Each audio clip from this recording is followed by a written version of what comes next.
Hi there, my name is Joe. And I'm Jessica. We are homeschooling, natural living entrepreneurs. This is a story of how we balance it all for the freedom to live our lives devoted to our family and faith. Thanks for stopping by, subscribe, and come on in. So we're here putting up signs because we have decided to close the flea market booth. We've been going at this for good 10 months and we decided to shut it down, and haven't really thought about the emotions of it until I just started recording this video, but I'll tell you more about it here in a little while.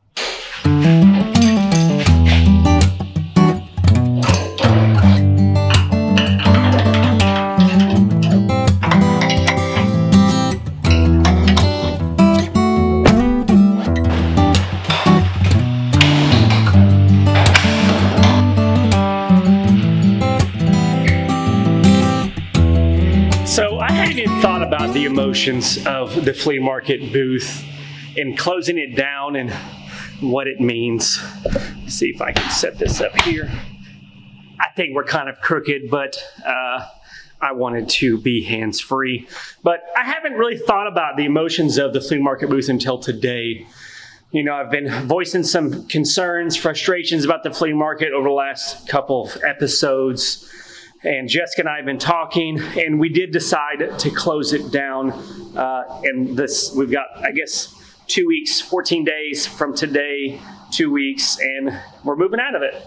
And, you know, when we first started doing the flea market booth, that we got it to sell a lot of the items that we previously had from our old warehouse. That we had a lot of smaller items that wasn't really profitable to sell online because they were just too hard to list. They weren't very expensive items, and we could sell in the flea market booth. We tried to make that work, and it did not work.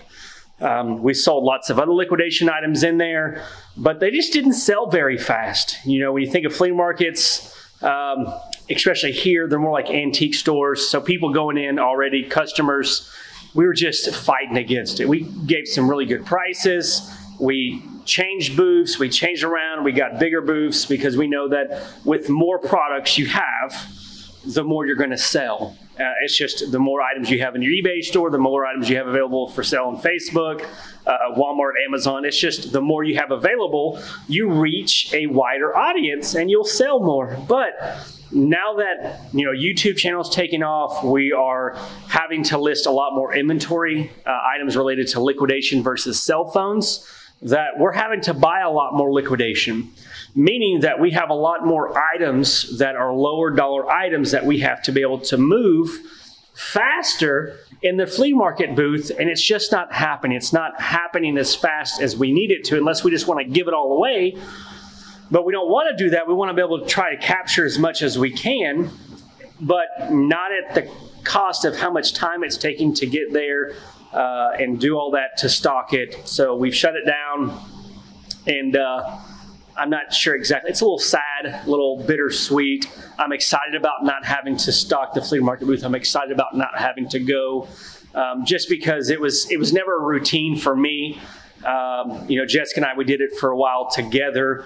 But then just YouTube channel with the show, with life, with having really COVID-19 has really changed the way that we do business. And I didn't even really fully realize it until the last couple of days as I've been thinking about this video, is that because of the cell phone market and because of that, like, it's really changed the way that we do business and a lot of other decisions that we're having to make as a result of that, because it's just not selling the way that we needed to for as fast.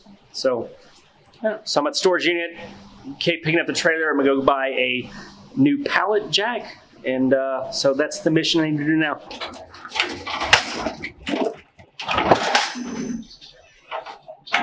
I did it, and that was some work, because I kept, every time I would pull up the pallet, I wasn't even going to try and record during that time because I was just too frustrated to do it. But every time I'd come up on the pallet, the same problem I was having the other day with the short pallet jack.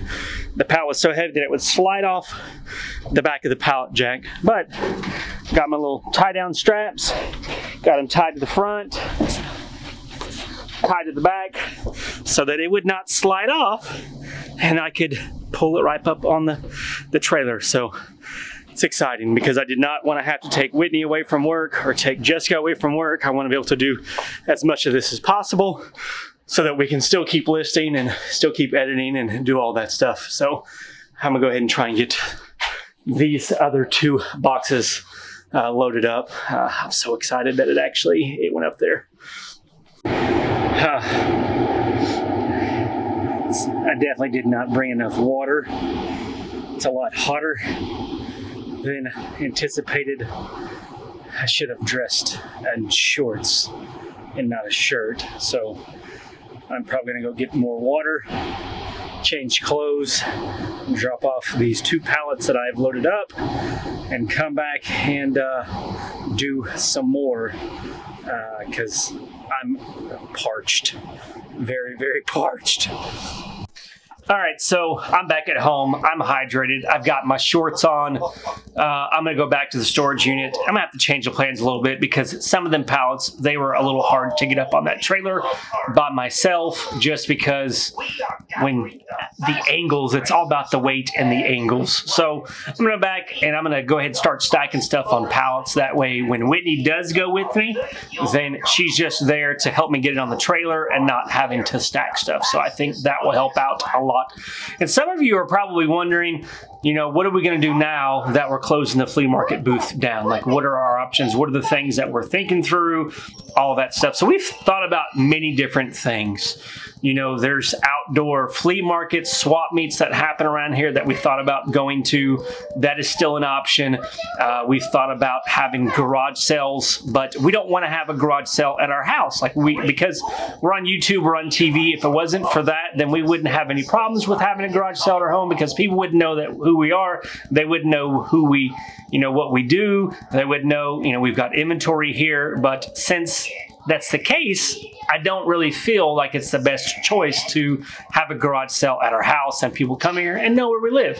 So we thought about having, you know, church parking lots and business parking lots. Some places that's probably, let me back up just a little bit. So then we can have a garage sale, you know, here, but, you know, we have thought about, well, we do have some friends that do live in Conway that they have, you know, adequate parking. They got a space in their driveway that we thought about. I wouldn't say Jessica.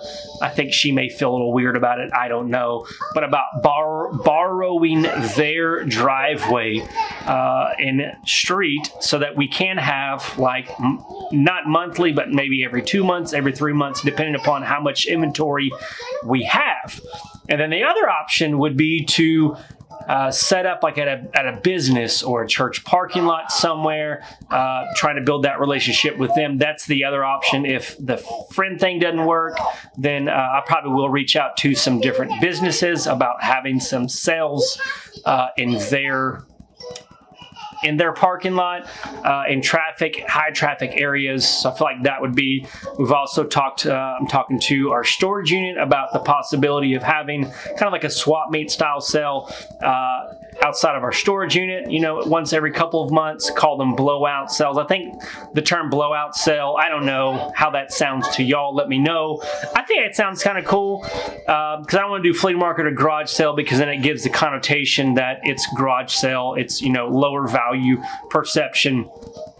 So those are kind of the options, the things that we're thinking about. Obviously right now, you know, we're not buying as many pallets. We're buying more. We are going to buy some pallets, some pallets that I don't even know if we'll be able to show on video because the people that we're buying from, they're like special pallets. If the retailer finds out that they're on video and where they got them from, they may lose their contract. But we are looking at buying some pallets that are expensive but they'll be able to stock our eBay store with some good quality product that sells quickly, because we've ran into the problem now, like we can't, like we're unboxing the items that we get, but because we're not doing cell phones and stuff and Whitney and Wally are listing so quickly, we can't get enough product in. And I can't really film it. And like if we were to film all the product, all the merchandise that we got in, it would be a problem. Like it's just way too many unboxing videos because we're getting like, 50 to 100 items listed per day. And it's not feasible for us to do that. So we're looking at some pallets that we're not going to show on unboxing videos that stock, but they can't be big items because we only have so much space. So that's kind of the process of what we're going through. Put a lot in here just to let you know kind of what we're going on. And as the story develops and continues, the story of our lives, you guys kind of have an idea of what's going on. So I'm going to leave you all today because I'm going to go back to the storage unit, get some stuff palletized to get ready to move because I'd like to have it all cleared out by the end of next week. Actually, by Thursday, because we're actually going to make another trip to Market Street Liquidation and buy some more pallets, take the kids swimming to hotel because that was a lot of fun. So we've only got, I guess, 8 more days, 6 more days, 7 more days, I don't know, a week. So, but I appreciate y'all hanging out with me today. Hope to add some clarity to kind of what we're going on. Appreciate all the ideas and suggestions that you guys always give. Until next time, peace.